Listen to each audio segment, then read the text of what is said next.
The file you uploaded is about the 1972 Andes plane crash, Uruguayan Air Force Flight 571. The file you uploaded is about the 1972 Andes plane crash, Uruguayan Air Force Flight 571. Here's a condensed narration. On October 12, 1972, a small aircraft carrying 45 passengers, including a Uruguayan rugby team, departed for Santiago, Chile. What should have been a short 3-hour flight turned into one of the greatest survival stories in history. As the plane crossed the Andes Mountains, bad weather forced the pilots to delay the journey overnight. The following day, believing the skies had cleared, they continued the flight. But while descending through thick clouds, the pilots realized they were dangerously close to a mountain. They tried to climb, but it was too late.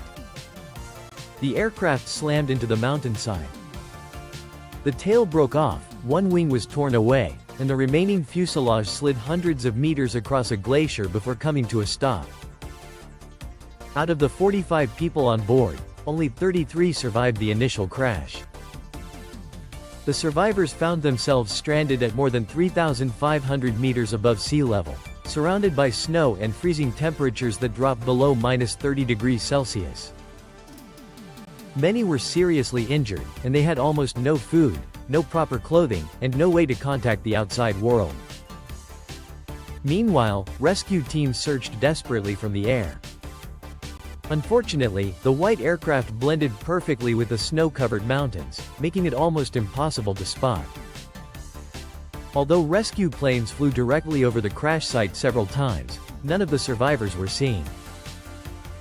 The group transformed the broken fuselage into a shelter. They melted snow for drinking water using pieces of metal and rationed the tiny amount of food they had. Despite their efforts, people continued to die from injuries and the extreme cold. After several days, they discovered a small radio. When they finally got it working, they heard devastating news. The official search operation had been called off. The world believed everyone on the flight was dead. With no hope of rescue, the survivors faced an impossible choice. Their food had completely run out, and there were no plants or animals anywhere in the frozen mountains. To stay alive, they made the heartbreaking decision to eat the bodies of those who had died in the crash. It was the only way they could survive. As if things were not already unbearable, an avalanche struck the wreckage, burying the survivors beneath the snow. Several more people lost their lives, and the remaining survivors spent days trapped before digging themselves out.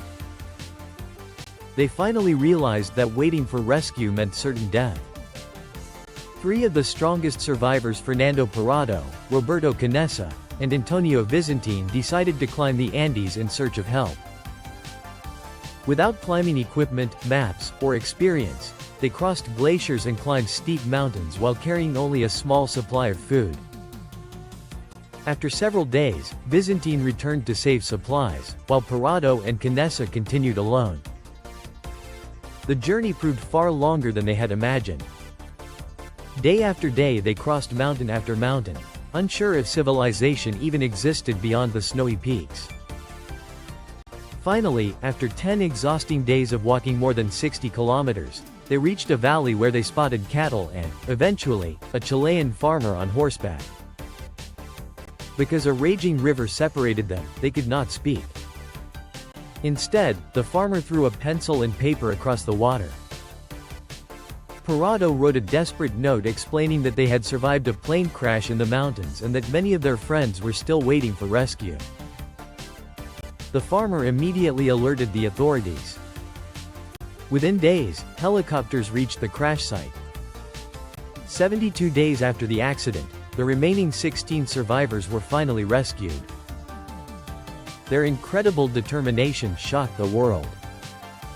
Despite freezing temperatures, starvation, avalanches, and overwhelming odds, they refused to give up. Today, their story is remembered as the miracle of the Andes, one of the greatest survival stories ever told. It reminds us that even in humanity's darkest moments, hope, courage, and the will to live can overcome what seems impossible.